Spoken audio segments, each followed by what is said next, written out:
Vamos começar mais um vídeo da semana. Como todos sabem, toda semana a TV Agência Sindical apresenta um vídeo entre 10 e 12 minutos focado num tema específico ligado ao mundo do trabalho.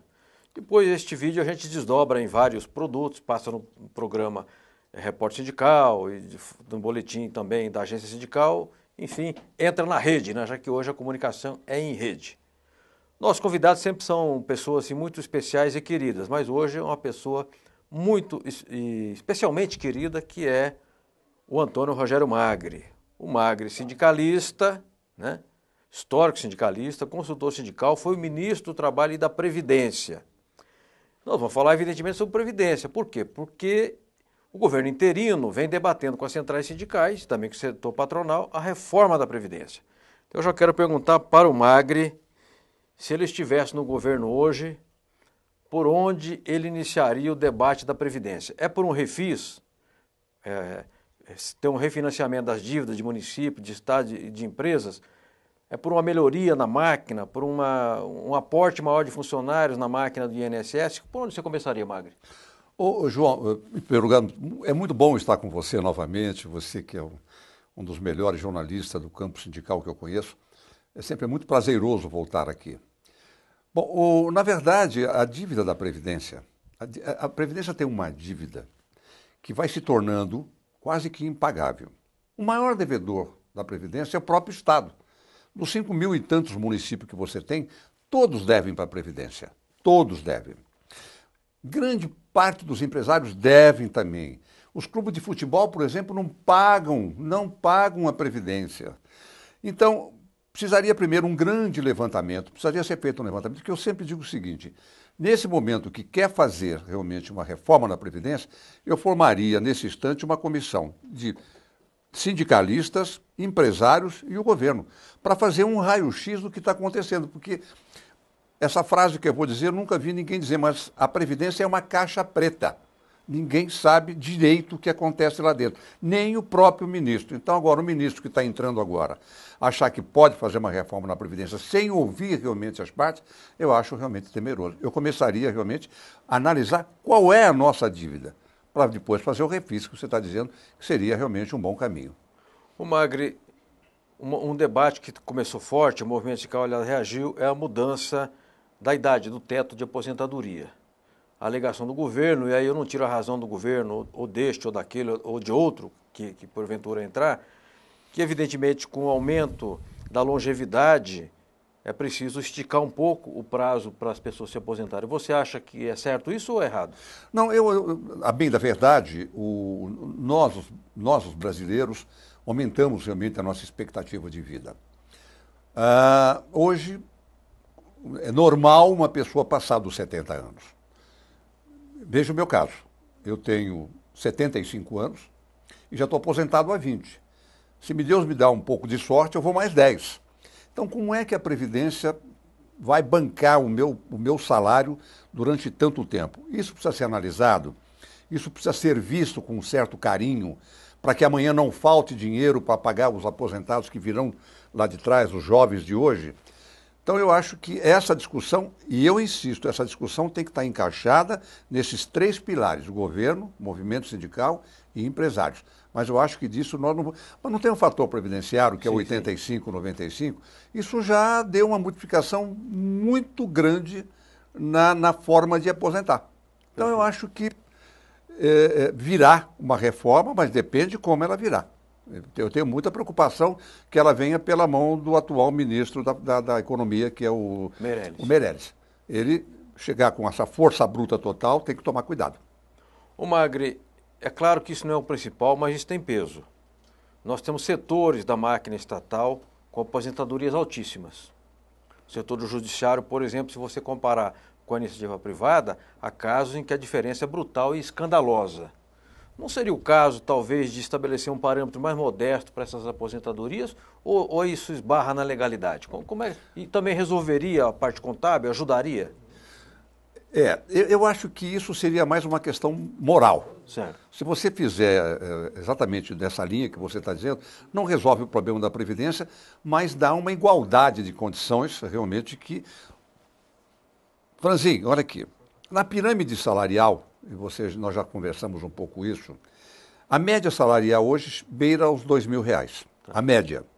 Mas quando retira pessoas como eu, como Meirelles, quando corta o bico da pirâmide, essa média salarial cai para R$ 1.100. Você tem 45, 50 milhões de trabalhadores hoje recebendo até R$ 1.100. Esse pessoal, a aposentadoria, a previdência é paga por eles dessa maneira. O que precisaria realmente, e que nós nunca discutimos, era uma previdência capitalizada. Essa seria uma boa discussão. E o que seria a previdência capitalizada? Quer dizer, o governo, quando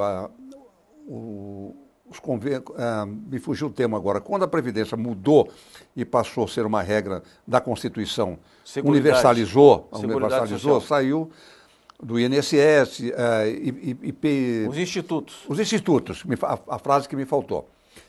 Naquele tempo, grande parte do dinheiro foi usado para tantas outras coisas que você conhece. Belém-Brasília, a Ponte Rio-Niterói, uma série de coisas. Se aquilo tivesse sido capitalizado no Banco do Brasil, na Caixa Econômica, esse dinheiro teria tido um desdobramento tão grande que provavelmente ela não estaria hoje nessa maneira.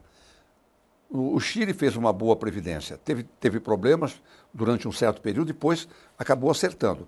Eu acho que a previdência nossa realmente vai ter que passar por uma análise muito profunda ainda antes dessa reforma que eles querem fazer. E aí eu quero chamar a atenção nossa, porque como dirigente sindical que fui ainda associado, é preciso que o movimento sindical fique esperto. É só ver na França o que está acontecendo. Sim, sim.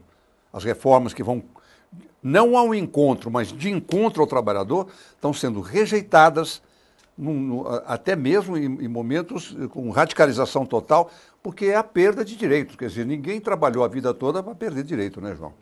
Agora, Magre, as centrais sindicais, 4 centrais, têm negociado com o governo, discutido com o governo, melhor dizendo. A Força Sindical, a UGT, a Nova Central e a CSB. Te pergunto, você que dirigiu os sindicatos eletricitários, CGT, né, assessora a Força, assessora a UGT, tem um bom relacionamento com as demais centrais, você acha que é possível o movimento sindical fechar uma posição unitária? Ou melhor, indo além, já existe uma posição unitária do movimento sindical quanto à reforma da Previdência ou tem pontos que ainda precisam ser aparados? Tem. Eu acho que ainda tem pontos a serem aparados e nós até entendemos o porquê disso tudo. Hoje, quando você pega a CUT e a CTB, que são duas centrais ligadas realmente ao PT, praticamente ao Lula e a presidente Dilma, eles têm dificuldade de fazer esse acordo. Mas, segundo as informações das duas centrais, pelas quais eu estou sempre muito perto, a Força e a UGT, há uma conversação feita realmente com o pessoal da CUT que me parece que vai ganhando corpo. Essa negociação vai ganhando corpo, a CUT começa a enxergar realmente os interesses maiores do trabalhador, aparando essa aresta ideológica, e eu tenho, por mim, uma convicção, conversei muito com o Juruna sobre isso, que tem feito essa ponte junto com o Paulinho, eu acho que já tem um caminho bem planeado para que haja realmente essa unidade das centrais para empreender essa luta que nós estamos falando. Muito bom. Ô Magre, vamos contar um pouco de história aqui rapidamente. Você foi ministro do Trabalho e da Previdência no governo Collor, que foi um governo de crise, né? Assumiu o país numa crise desgraçada. E não soube sair. A crise foi se aprofundando e você vivenciou aqueles momentos. Mas você, como ministro do Trabalho e da Previdência, foi um dos responsáveis por trazer os trabalhadores rurais ao abrigo da Previdência. Conta um pouco essa história, como é que foi? Bom, na realidade, a Constituição, ela pegou 8 milhões, quase 8 milhões de rurais que nunca pagaram a Previdência e nós trouxemos para dentro da Previdência. Eu, enquanto ministro, nós legalizamos o que a Constituição mandou fazer. Naquela época, a Previdência pagava aos aposentados meio salário mínimo. Ao trazê-los diretamente, imediatamente eles passaram a receber um salário mínimo. E naquela época, foi aquela crise do 147 dos aposentados, que os aposentados conhecem bem, eles também tiveram, além de sair de meio salário para um salário, esse um salário foi reajustado em 147%. Bom, claro que eles mereciam, esse pessoal sempre mereceu isso, mas o problema é de onde vinha o dinheiro. Quer dizer, quem acabou pagando foram todos os trabalhadores, uma coisa que era da ordem do próprio governo acertar essa conta, e essa conta nunca foi acertada até agora. Então, esse buraco vai abrindo cada vez mais. O Tesouro tinha que ter coberto isso lá atrás. Porque, João, porque assim, vou fazer uma analogia simples. O governo é uma calça com vários bolsos. Vários bolsos. Sim. Falta aqui, tira daqui. Falta aqui, tira daqui. Vou dar um exemplo para você. Quando eu assumi o ministério, a saúde estava numa situação muito delicada. Não tão quanto agora, que agora ela está numa situação delicadíssima. Precisava naquela ocasião, o Alcine Guerra, que era ministro da Saúde, precisava de 2 bilhões para consertar a saúde. Eu era ministro do Trabalho também, presidente do Conselho de Fundo de Garantia. Nós tiramos do Fundo de Garantia 2 bilhões e repassamos para a saúde. Dinheiro que até hoje não voltou. Porque o governo é isso. Sim, sim. Tira de um bolso, põe no outro, tira do outro, põe no outro, e assim. E desse jeito a Previdência vai ficando de lado, ela vai se sobrecarregando de maneira que, se nós não tivermos cuidado agora, a hora que nós entramos, você me fez uma pergunta das etapas. Como é que foi? Eu estou dizendo que no Brasil, eu dizia que no Brasil nós temos um mau costume. A gente deixa os problemas se acumularem, quando o problema fica enorme, a gente tenta resolver de uma vez só. Quando deveria identificar no problema, por onde nós vamos começar? Então vamos ter 2 ou 3 caminhos. Talvez a Previdência, em vez de querer reformar tudo ao mesmo tempo, se devesse pegar 1 ou 2 ou 3 itens e tocar por aí. O que você acha? Não, quando nós fizemos essa pequena análise lá fora, eu me lembrei do que aconteceu. Já na minha época, já se tentava acabar com a idade mínima. Sim. Já na minha época, se tentava acabar com a idade mínima. Foi que ano, Magro? 90? 90. Aí veio, o presidente Collor veio falar comigo, a ministra da Economia, a Zélia, nós conversamos muito. Eu disse, olha, eu acho muito difícil. Eu, como sindicalista, não posso fazer uma proposta nesse momento de fazer isso. Aí se discutiu uma regra de passagem. Tá. E eu me lembro que já fazem 27 anos, que as coisas vão mudando muito.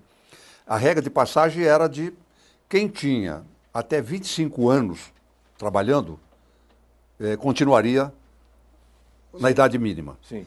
E dali para frente, entraria na nova regra. Entendi. Então, pegando a sua linha de raciocínio, se nós tivéssemos feito essa discussão mais profunda lá atrás, nós teríamos resolvido o problema hoje, mas com tranquilidade. Então, a sua orientação nesse aspecto ela é positiva. Nós queremos, deixa, e pode ter que resolver de uma vez. Aí o buraco é muito grande para fechar.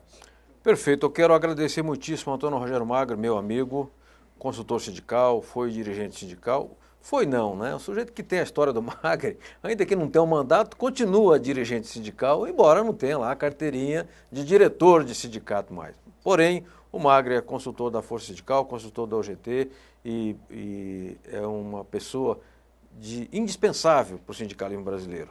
Eu quero agradecer muito, viu, Magre, seu retorno aqui à TV Comunitária e dizer que eu fiquei muito feliz de bater esse papo curto com você. Em breve vamos fazer um programa de 1 hora para a gente poder conversar mais, ok?